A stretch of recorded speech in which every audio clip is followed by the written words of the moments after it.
Hi friends, అందరు బాగున్నారా? నేను బాగున్నానండి.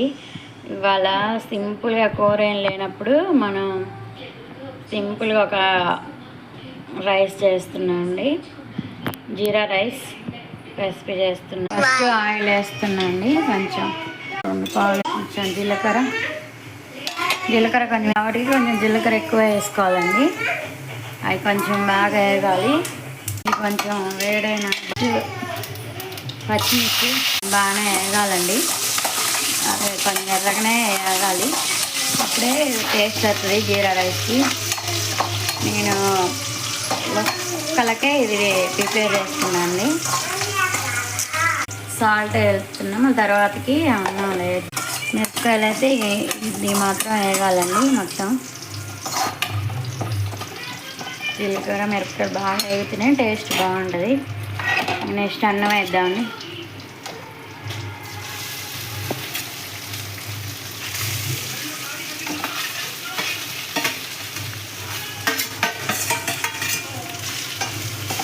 మొత్తం కలిసేటట్టు కలుపుకుందాం. ముందు కొంచెం సాల్ట్ వేద్దాం అన్నం వరకు.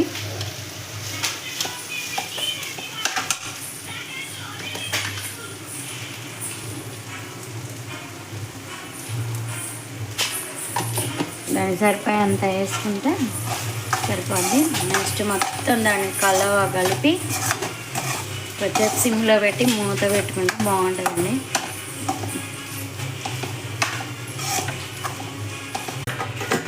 ఒక 5 నిమిషాలు అట్లా సిమ్లో మగ్గిద్దామండి. మగ్గితే బాగుంటుంది. జీరా రైస్ అయితే కొంచెం ఫ్రై అయిందండి, బాగుంది. కొంచెం అంతా వేడైందాక ఫ్రై లాగా ఇలా చేయాలి.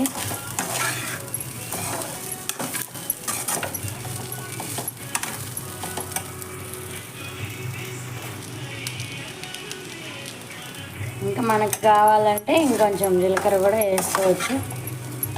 ఇష్టంతో పనిది, బాగుంటుంది రైస్.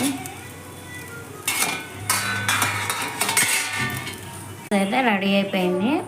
ఎప్పుడైనా ఇంట్లో కూరగాయలు లేనప్పుడు అర్జెంటుగా పిల్లగాళ్ళకి ఆకలేనప్పుడు పెట్టాలంటే ఇది కనుక చేసి పెడితే మంచి కడుపు నిండా తింటారండి. నచ్చితే ఒక లైక్ చేయండి.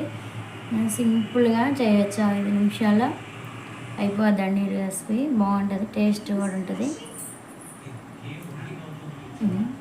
2 మిరపకాయలు ఒకలా పిల్లగాళ్ళు తినలేమంటే కారం తక్కువ వేసుకున్నాను. 2 మిరపకాయలు వేసి జీలకర్ర ఎక్కువ చేస్తే జీర్ణశక్తి కూడా బాగుంటుందండి. ఓకే, బాయ్ అండి. నచ్చితే ఒక లైక్ చేయండి, షేర్ చేయండి.